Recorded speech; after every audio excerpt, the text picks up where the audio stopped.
I really love, I guess, all aspects of woodworking. I love, you know, the repeatability and the accuracy of working with machinery. And it's pretty cool, you know, working with machinery. I think it's pretty cool. But there is definitely something about paring wood or chiseling wood or, you know, carving or turning, you know, the feel, that the, I guess, almost intimacy is really, really nice. And of course they're good skills to have, right? Like, you can't, in this situation, for example, I just couldn't do it with the machinery that I've got. So while I'm no carver, I think this is going to get the job done, and it's going to match the existing Newel posts quite nicely.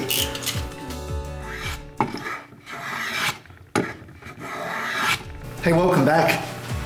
I'm just in the middle of a renovation, if you will, on a staircase. This is an old heritage home, and at some point upstairs was separated from downstairs. When it was turned back to just a residence, they put in this funky winding staircase up to the original remaining sort of upper flight of stairs. The owner now wants to put things back together the way we think it was. So the original built-up Newel posts were made essentially out of what looks to be like a 1x4.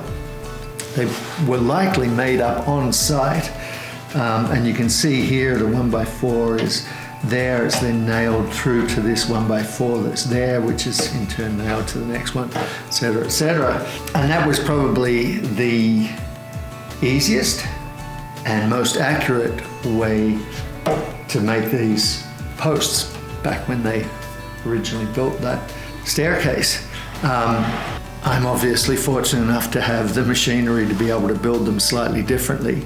And in my case, I've done just a simple miter, actually. There is some bead sort of detail that's hand carved into these posts. Typically, as a wood machinist, I'd be doing this with a machine. Simple, except that these beads are sort of right in the middle of the, well, not in the middle of the post, but pretty much. So there's no way I can do it. And in all reality, I guess, doing it by hand, I match the existing Newel post that's still there. So that's basically what I'm going to do today. If anyone knows how to do this better, please let me know. I can't imagine I'll be doing it again anytime soon, but yeah, it's still worth knowing. Share the knowledge. So basically, I've marked out where my beaded sections are going on these posts. They're all cut to height around all the rest of the stringers and landings, etc. So I'm going to start out just by using a pull saw, and I'm using a pull saw because they're so thin. I can get it down to a pretty fine sort of point. I'm actually going to use a speed square as a guide. I'm using the fine side of this saw. It's not an expensive one, and I'll just very carefully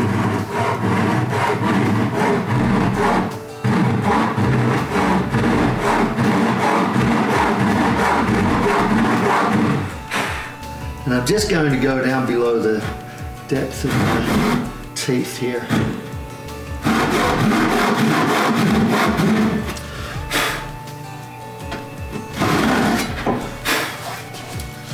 Just like so.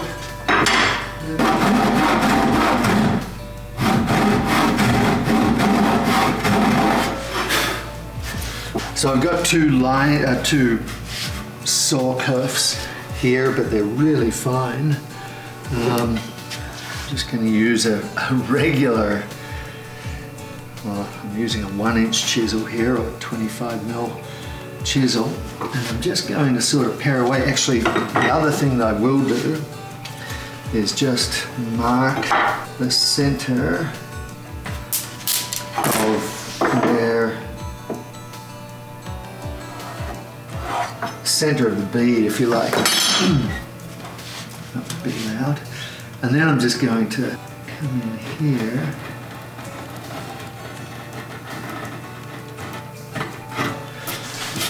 and sort of pare away, I guess, at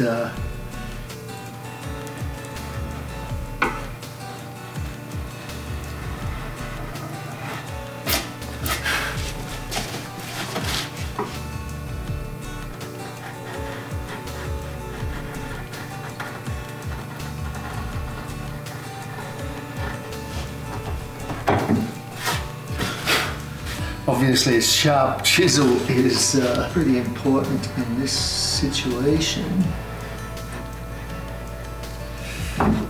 By sort of angling the chisel and running along the material, it definitely produces a much cleaner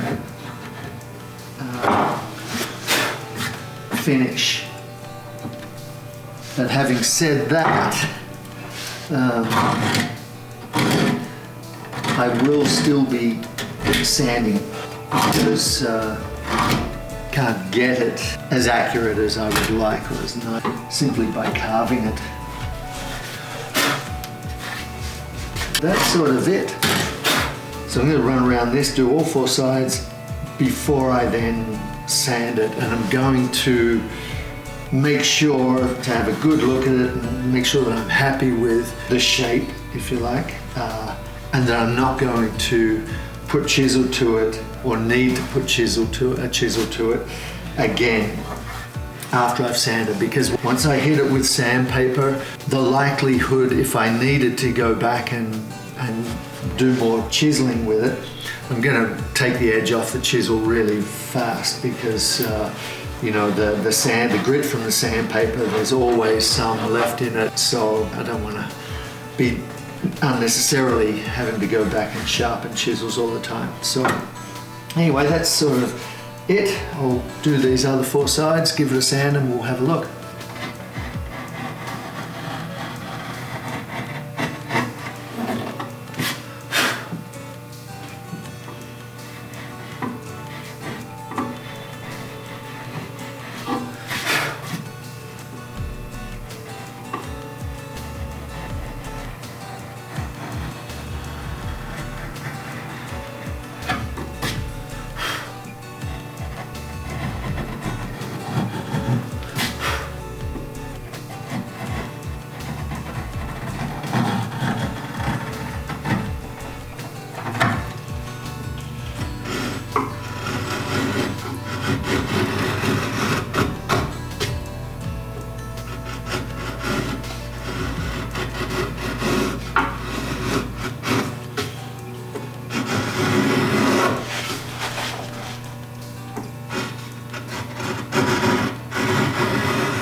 All right, done. That was the last little bit of chiseling. So I think it's important to just remember that even while we've got some amazing machinery and equipment to do all sorts of different things, CNCs, etc., it's really important to keep your hand in with your hand tools, because just like in this situation, I just couldn't really make it work, certainly not to do all of them with the equipment that I've got, and it really didn't take too long to do it by hand. So yeah, keep your hand in on your hand tools, and You can pretty much do anything. And first thing I'll do here is just take the sharp edge off where I made the saw curve, because the last thing I want is to chip that off, that sharp edge, and just taking that sharp edge off it reduces the likelihood of that chipping. Give it a little bit of a sand.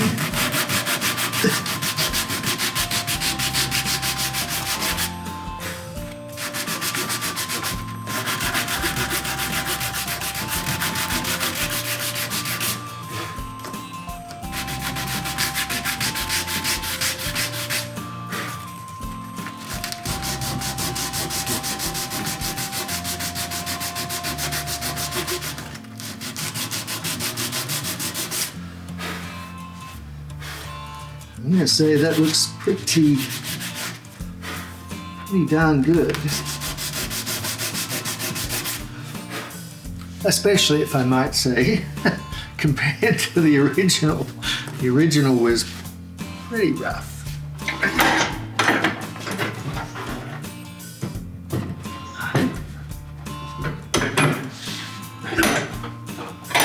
So obviously I'm just going to run around and do this on all four sides and smooth everything out. Oops.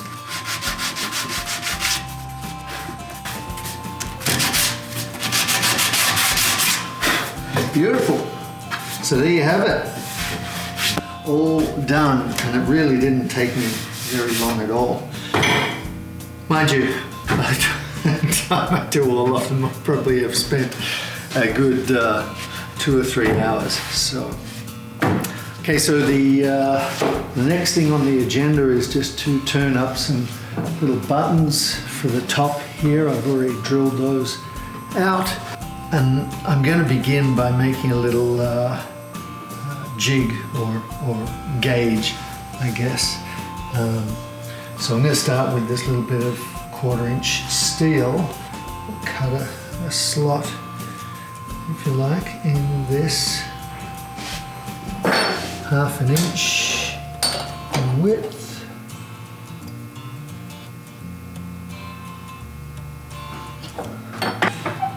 Using a hacksaw. So I'm not sure how this will go because I don't know if I can actually break this off.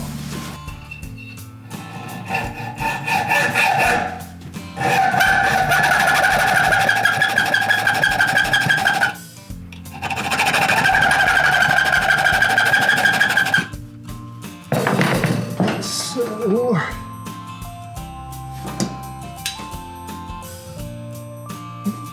that looks like I fluked it and actually got it. So I just have to sort of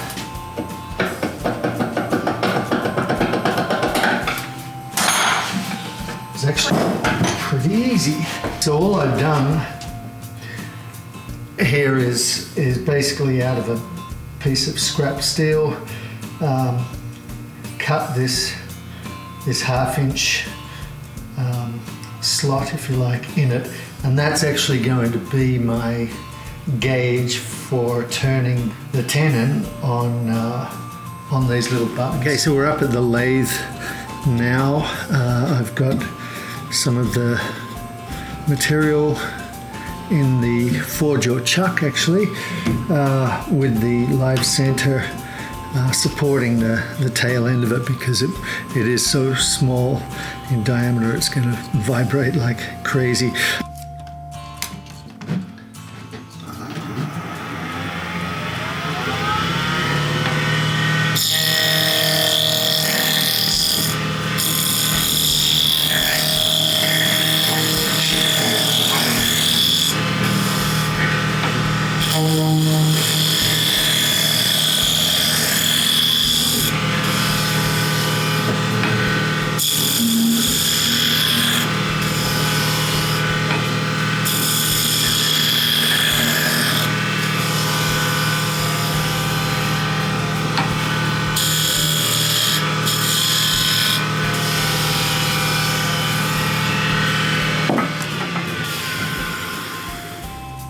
So that's going to be that. Let's just see.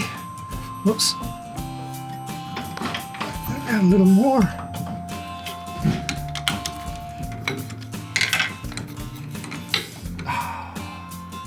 Well, that's a bummer. Okay. So what I might have to do, let's cut these in half because they're going to be wobbling around like crazy. So we'll just basically part these off.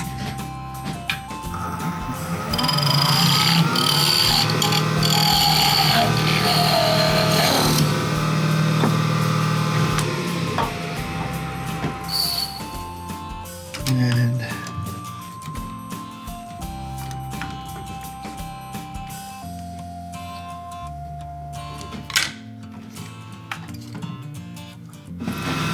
okay,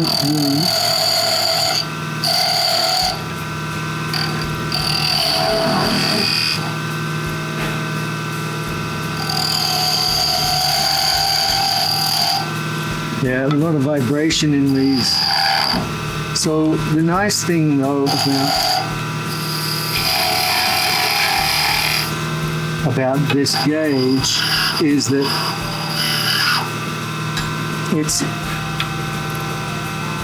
it'll actually sort of turn down the tenon itself, so to speak. Just going in with the skew. And then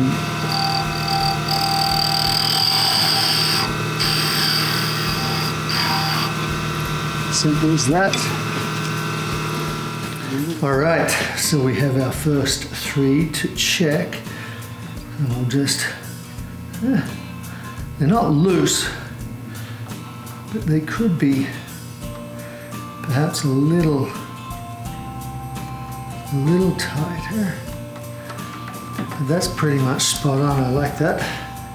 Okay, back to the lathe, turn the rest of them up, glue them all on, and we're, yeah, we'll be on our way to installing these guys.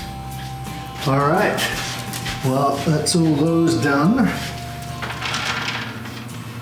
That only took me about as long as it would take to drive down the road and buy them.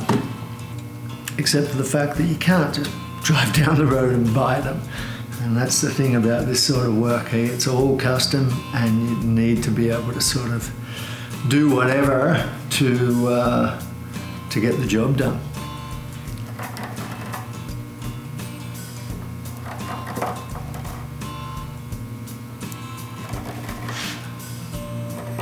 Definitely a case with these of aiming for excellence, not perfection. They don't have to be absolutely perfect. You're never going to go, well, you'll never actually notice this very slight discrepancies in the shape or size. I mean, they're all, let's say they're all pretty darn close in size. All right, done.